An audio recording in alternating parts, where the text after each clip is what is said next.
Bismillahirrahmanirrahim. Assalamualaikum warahmatullahi wabarakatuh. Pertama-tama mari kita panjatkan puji dan syukur kehadiran Allah Subhanahu wa taala. Tidak lupa juga sholawat serta salam semoga tercurah limpah kepada Nabi besar Nabi kita Muhammad Sallallahu Alaihi Wasallam. Saya ucapkan selamat pagi kepada Ibu Devi Rahmiati SPD MPD selaku dosen pengampu mata kuliah strategi pembelajaran SD. Tidak lupa juga saya ucapkan selamat pagi kepada rekan-rekan semua. Apa kabar semuanya? Semoga senantiasa diberikan kesehatan oleh Allah Subhanahu wa taala. Amin ya Allah ya rabbal alamin. Sebelumnya izin memperkenalkan diri, nama saya Putri Dwi Karla, MPM 2050166, perwakilan dari kelompok 4. Saya di sini tidak sendirian. Saya ditemani oleh rekan kelompok saya yang pertama yang bernama Ramadina Adinda Novianti dengan MPM 205060133 dan Fuji Nuralisa dengan MPM 205060151. Pada kesempatan kali ini, saya dengan rekan kelompok saya akan menyampaikan materi tentang metode dan media dalam standar proses pendidikan. Poin pertama ada pengertian metode pembelajaran. Poin kedua ada macam-macam metode pembelajaran, dan terakhir poin ketiga ada media pembelajaran. Metode pembelajaran merupakan cara yang digunakan oleh seseorang mengajar dalam kegiatan pembelajaran baik di kelas maupun di luar kelas untuk mencapai tujuan pembelajaran yang maksimal, serta agar kegiatan pembelajaran menjadi menyenangkan, nyaman, serta efisien. Pembelajaran. Metode pembelajaran merupakan cara yang digunakan oleh seorang pengajar dalam kegiatan pembelajaran baik di kelas maupun di luar kelas untuk mencapai tujuan pembelajaran yang maksimal, serta agar kegiatan pembelajaran menjadi menyenangkan, nyaman, serta lebih efisien. Pembelajaran 1. Metode ceramah. Metode ceramah merupakan metode yang banyak digunakan oleh seorang pendidik. Metode ceramah sendiri juga merupakan cara menyampaikan dengan memberikan uraian atau penjelasan kepada anak didik. Kelemahannya yaitu materi yang didapat oleh peserta didik terbatas, suasana kelas menjadi membosankan, sulit mengetahui pemahaman siswa. Kelebihannya dapat menyajikan cakupan materi yang luas. Pengajar dapat mengontrol keadaan kelas. 2. Metode demonstrasi. Metode demonstrasi merupakan metode yang digunakan untuk menunjukkan atau melakukan sebuah peragaan kepada peserta didik untuk mengenai proses, situasi, ataupun benda tertentu meskipun itu hanya sekedar tiruan.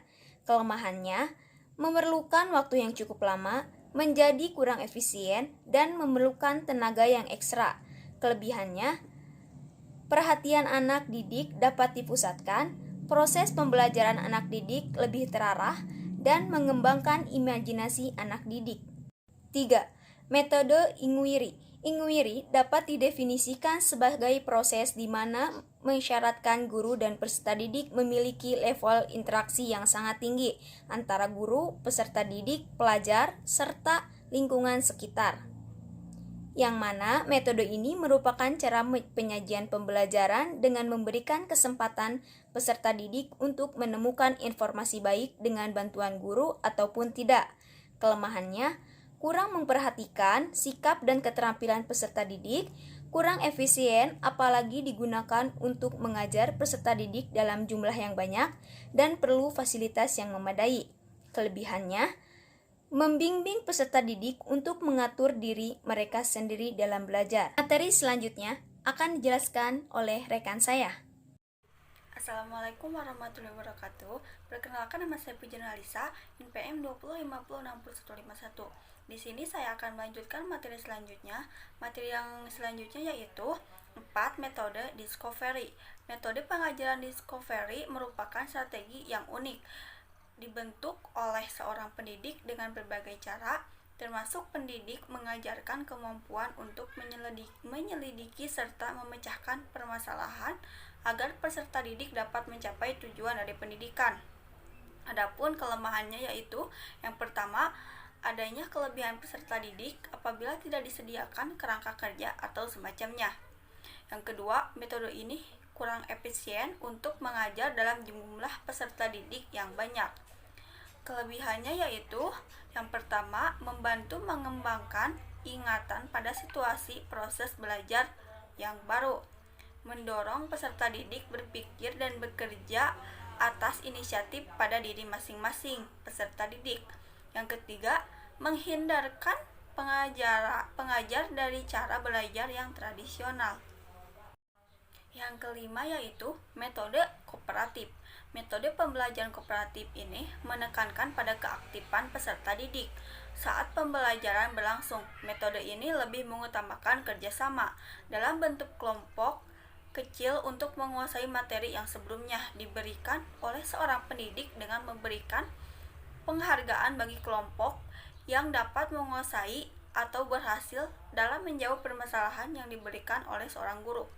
Kelemahannya yaitu yang pertama, dapat terjadi kekacauan di kelas. Yang kedua, adanya rasa tidak senang pada diri peserta didik saat berkelompok. Yang ketiga, adanya ketakutan pada diri peserta didik. Kelebihannya yaitu yang pertama, menambah motivasi dan percaya diri. Yang kedua, meningkatkan rasa tanggung jawab dan saling membantu antar peserta didik. Yang ketiga, pemahaman yang mendalam karena mendapat berbagai sumber informasi. Yang keenam yaitu metode belajar tuntas.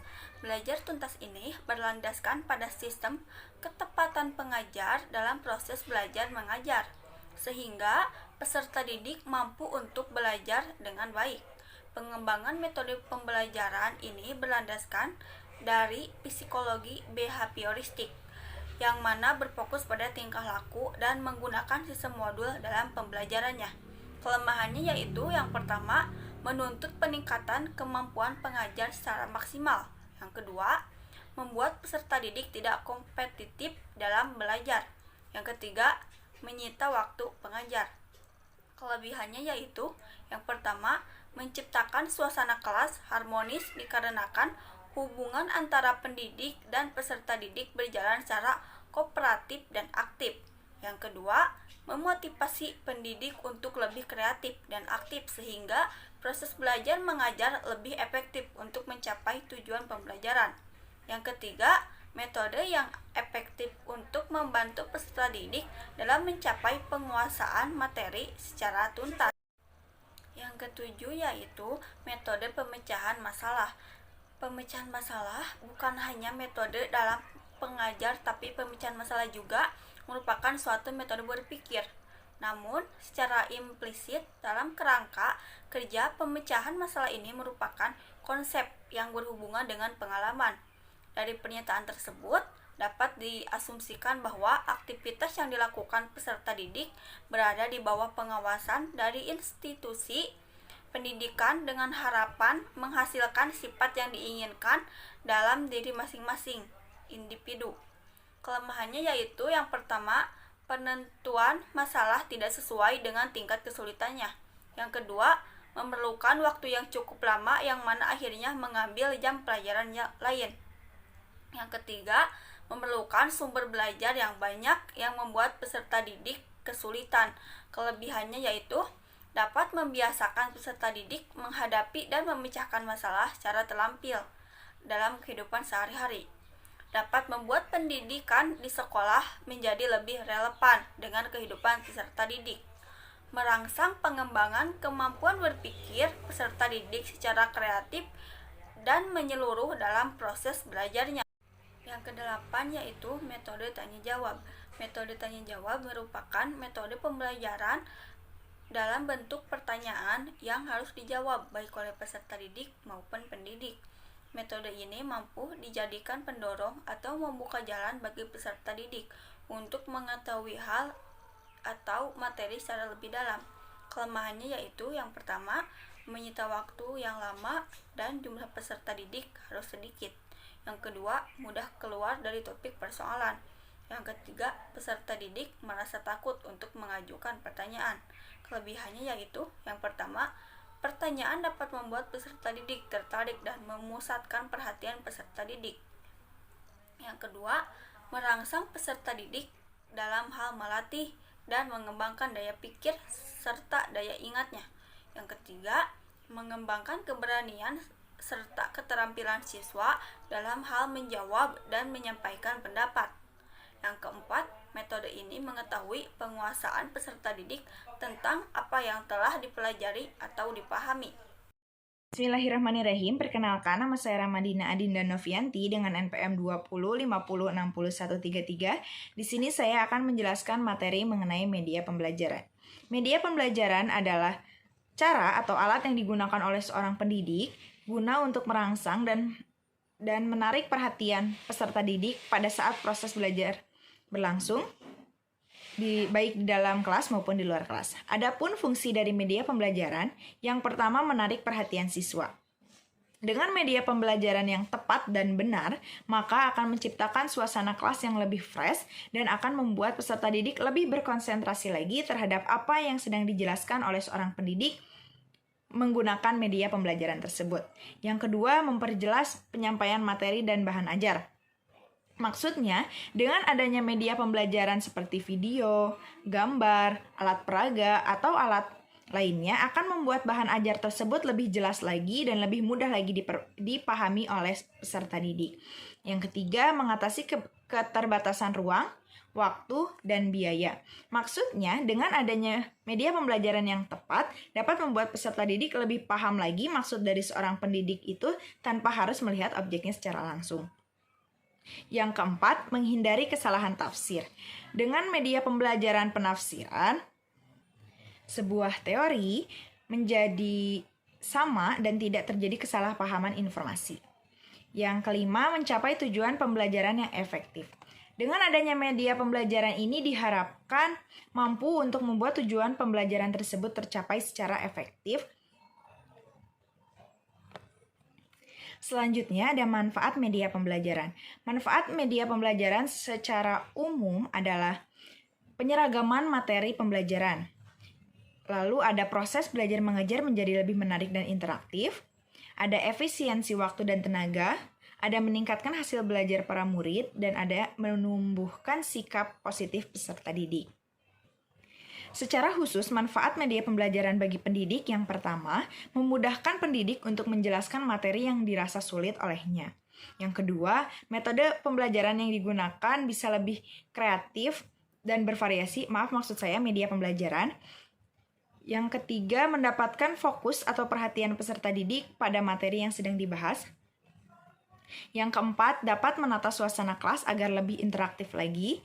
Dan yang kelima, dapat mencapai tujuan pembelajaran secara efektif. Lalu manfaat media pembelajaran bagi peserta didik, yang pertama dapat lebih memahami materi yang disampaikan oleh pendidik. Yang kedua, dapat merasakan pembelajaran yang menyenangkan dan mudah dimengerti. Yang ketiga, dapat melakukan proses belajar di mana saja.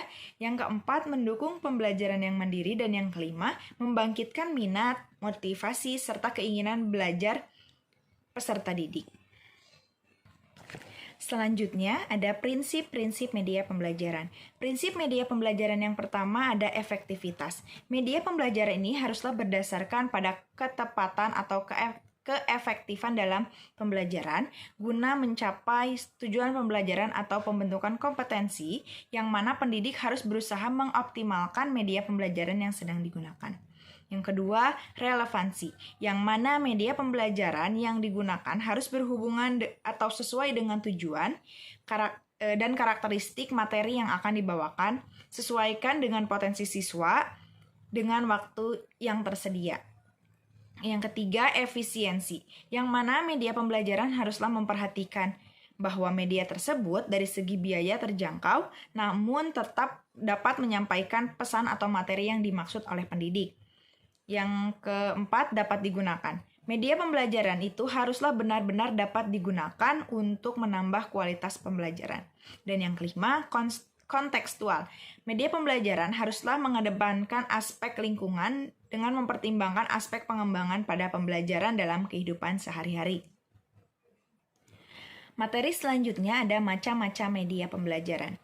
Media pembelajaran yang pertama yaitu media cetak. Media cetak merupakan media pembelajaran dalam bentuk teks, gambar, serta ilustrasi pendukung sebagai penyampai informasi belajar, seperti buku, poster, modul, majalah, mading, dan lain sebagainya. Yang kedua, media audio. Media audio merupakan media yang berbasis suara, bunyi-bunyian, dan kesan nonverbal, seperti radio, CD, DVD, MP3, dan lain sebagainya. Yang ketiga, media audiovisual. Media audiovisual merupakan media yang digunakan bersamaan antara gambar dengan audio. Yang keempat, multimedia interaktif. Multimedia interaktif merupakan salah satu media pembelajaran yang berbasis multimedia yang dilengkapi dengan alat pengontrol yang berguna untuk memberi respon dan hubungan timbal balik. Dan yang kelima ada e-learning. E-learning merupakan media pembelajaran yang berbasis elektronik yang terhubung dengan internet. Sekian materi yang dapat saya paparkan, saya kembalikan ke moderator. Alhamdulillahirrabbilalamin, sekian presentasi dari kelompok kami. Mohon maaf apabila masih banyak kekurangan kata, baik dari penyampaian kata maupun penjelasan yang kurang jelas. Semoga apa yang telah kelompok kami sampaikan bisa bermanfaat bagi rekan semuanya. Selanjutnya, jika ada mau bertanya, dipersilahkan. Saya tutup. Wabillahi taufiq wal hidayah. Wassalamualaikum warahmatullahi wabarakatuh.